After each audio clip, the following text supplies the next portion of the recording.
God evening, you guys. It is March 12th. We have Jesus calling. Waiting, trusting, and hoping. Waiting, trusting, hoping are intricately connected.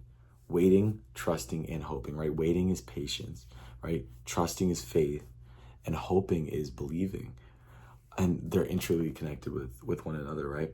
Like golden strands interwoven to form a strong chain, right? These strong chains are what bind us to God, right? That trusting, that waiting, that hoping, they form together to form this amazing, strong Kevlar, like string that can stop anything, stop a bullet, stop the devil, stop whatever it is. And it connects us, it tethers our hearts to God, right? Trusting is the central strand because it is the response from my children that I desire the most, right? So God's literally calling out that the most important attribute of this rope, the thing that really is the core of it, is trust, because with trust comes your faith in Jesus, comes your faith in God, right? And that's how you build a relationship. You can only build a relationship on trust, right? You can only build a relationship on trust and vulnerability. And to be able to trust someone, you have to be vulnerable, because you have to be willing to put yourself out there, which could get you hurt if you end up being wrong, but you can never go wrong with God, right?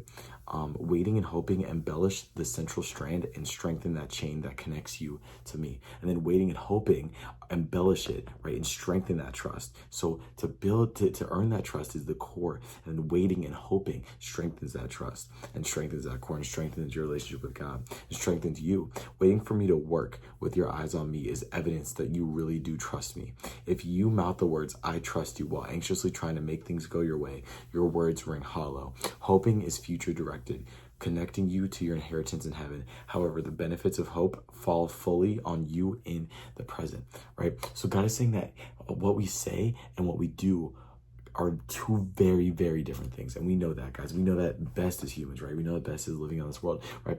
Saying that we trust God, saying, "God, I trust you. I want you to do your will. I want to follow in your footsteps." And then having your actions do the complete opposite, right? Going and doing what you want to do. Shutting off that voice in your head that's telling you to not do this action that you shouldn't be, that you know you should be doing, right? Whatever it is, guys, everyone has something. You have something in mind right now. I have something in mind right now. We're all thinking about something that we know we should not be doing. God tells us not to do. We've already learned a lesson maybe, and we're repeating it, right? So we tell God that we fully trust him with our mouths, but then our hearts and our minds and everything else goes in a whole nother direction, right? And this is how it rings hollow. Hoping is future directed, connecting you to your inheritance in heaven.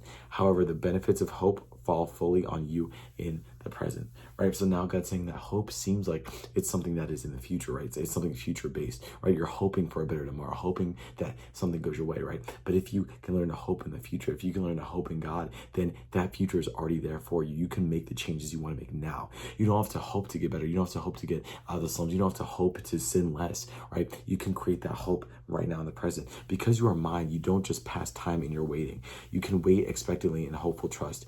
Keep your antennae out to pick up even the faintest glimmer of my presence. So God's saying, even when you're waiting, you're not wasting time at all. This waiting develops your relationship with God. It develops your mind. It helps you grow, helps you see things from different angles. And it makes you ready for the time when there needs to be action, when God is calling upon you. So he's saying, keep your antennae ready. And then the moment you pick up the faintest glimmer of God, right, act, right? Join him in his presence. Let's see where this comes from. John 14:1. Do not let your hands be troubled. Trust in God. Trust also in me. Psalm 27:14. Wait for the Lord. Be strong and take heart and wait for the Lord. And Hebrews 6:18-20. God did this so that by two unchangeable things in which it is impossible for God to lie, we who have fled to take a hold of the hope offered to us may be greatly encouraged. We hope this hope as an anchor for the soul, firm and secure. It enters the inner sanctuary behind the curtain, where Jesus, who went before us, has entered on our behalf.